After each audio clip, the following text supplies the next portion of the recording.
जय श्रीमन नारायण। ए पर जे टिप्पणी हम करे जा रहल बा रामानुजदास श्रीमान गट्टू वेणुगोपाल स्वामी जी के द्वारा दिहल गयल बा। अध्याय 8 अक्षर पर ब्रह्म योग श्लोक 11। यदक्षरं वेदविदो वदन्ति विसन्ति यद्यतयो वीतरागाः यदिच्छन्तो ब्रह्मचर्यं चरन्ति तत्ते पदं संग्रहेण प्रवक्ष्ये। ओम। गीताचार्य श्री कृष्ण परमात्मा अर्जुन समेत हमनी सबके अक्षर पर ब्रह्म योग सिखा रहल बानी। परमात्मा कहत बाड़न की अर्जुन हमरा स्वरूप आ अवतार के अक्षरम कहल जाला। हमरा स्वरूप सब वेद वेदांत में प्रसिद्ध बा। अब हम रौरा के बता देई कि ए पर ध्यान कैसे कहल जाला। वेद आ वेद के प्रयोग के जाने वाला सभी लोग ई अक्षरम के हमार दिव्य रूप बतावेला, जौन की सब परिवर्तन से मुक्त आ अविनाशी बा।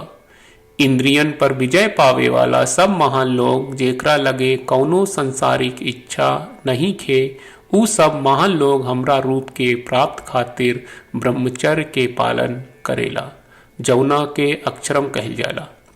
अब हम रौरा लोगन के आपन ऐसन अनूठा प्रसिद्ध अवतार जेकरा के अक्षरम कहल जाला ध्यान के विधि के बारे में संक्षेप में बताई। यही तरह श्री कृष्ण परमात्मा आपन रूप अक्षरम के ध्यान के विधि बता रहल बाड़े। श्री कृष्ण परमात्मा आत्मदर्शन आ आत्म साक्षात्कार के प्राप्त करे के चाहत लोग खातिर ध्यान के ए विधि के उजागर कर रहल बाड़े। श्री कृष्ण परमात्मा के शिक्षा के ध्यान से सुनत घड़ी श्री कृष्ण परमात्मा के वचन के ठीक और सही दोहरावे के जाए जैसन बा। यदक्षरं वेदविदो वदन्ति विसन्ति यद्यतयो वीतरागाः यदिच्छन्तो ब्रह्मचर्यं चरन्ति तत्ते पदं संग्रहेण प्रवक्ष्ये। श्रीमद् भगवत गीता का पूरा सार श्री कृष्ण परमात्मा ने अध्याय 18वें के श्लोक 65 से 70 में 8 काम करे खातिर दिले बाड़े। श्री कृष्ण कहले हम ओ लोगन से प्रेम करनी जो लोग इन 8 बातन के मान तारे। हम ओ भक्तन के हर तरह से रक्षा करब। श्री कृष्ण परमात्मा के द्वारा बोलल गईल संपूर्ण भगवत गीता सुनला के बाद अर्जुन कहले करिष्ये वचनम त्वा, जेके मतलब बा कृष्ण मैं उही करब जौन आप कही। यही कारण बा श्री कृष्ण अर्जुन के हर तरह के सफलता आ विजय प्रदान करेले। आई परमात्मा के आपन व्रत देई कि हमनी के ये 8 गौ कर्म के पालन करी जा। ई वचन परमात्मा के देवे से बड़न कौनो पूजा तपस्या यज्ञ नहीं। हम 8 प्रण कहब जौन हमनी के करे के चाहिए। आप सब कृपया इन्हन के आपन दिमाग और दिल में सोची। श्री कृष्ण के आपन वचन देवे के ई तरीका में हमनी सबकी कल्पना करे के चाहिए कि श्री कृष्ण का चेहरा खुशी से चमकत बा और खुशी के एहसास करत बा। जय श्रीमन नारायण। यहाँ हमनी के 8 वादा बा।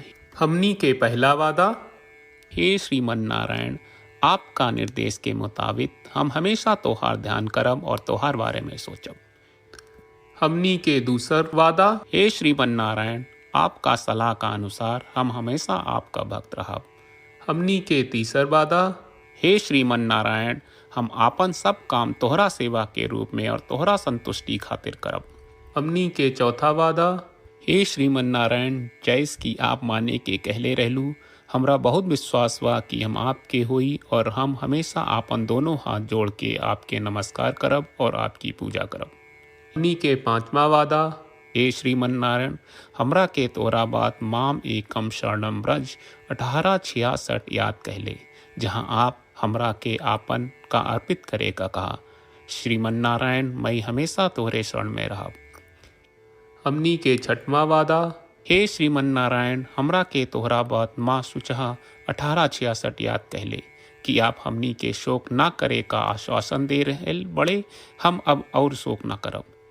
हमनी के सातवां वादा। हे श्रीमन नारायण, आपने हमरा खातिर श्रीमद् भगवत गीता के वितरण करके हम सबके कृपा कहले और आशीर्वाद दहले बा।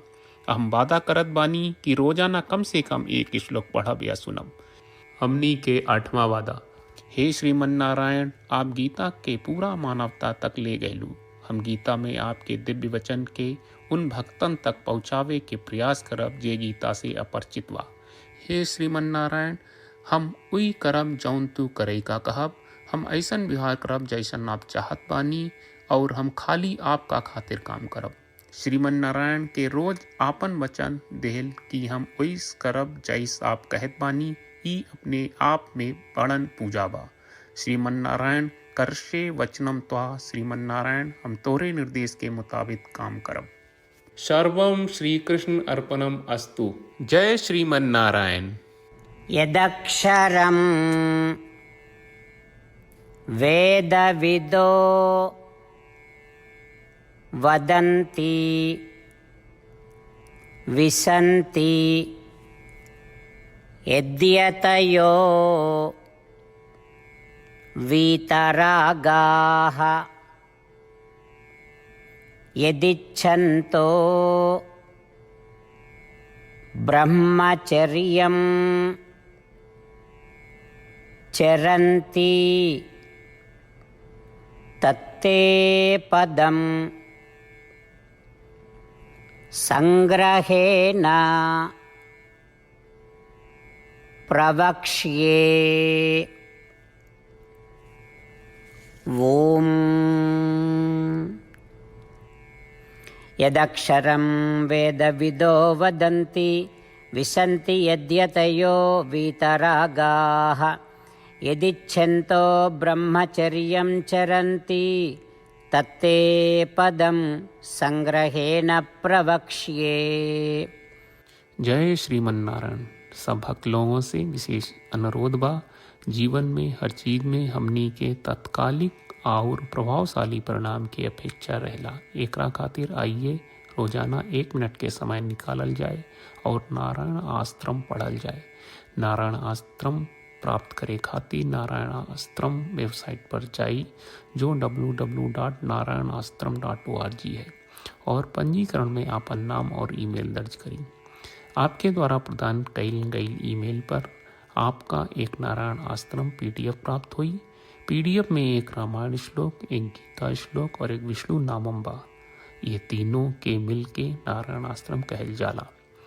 हर व्यक्ति के ये श्लोक के अलग अलग संयोजन मिलेला। जब हर कोई 24,000 भक्तन के साथ रोजाना आपन नारायण आश्रम पढ़त आ सुनत बा ता हर दिन संपूर्ण रामायण का 1 दौर, श्रीमद् भगवत गीता पारायण के 33 दौर और श्री विष्णु सहस्त्रनाम स्तोत्र पारायण के 24 दौर प्रतिदिन पूरा होएला। ई एक बहुत ही उल्लेखनीय और विलक्षण परिणाम बा जौन हर एक दिन ऐसकरे से निकलेला। ई कारण बा कि आप और आपके परिवार के सदस्य तुरते जाके आपन नारायण आश्रम प्राप्त करी। जय श्रीमन नारायण।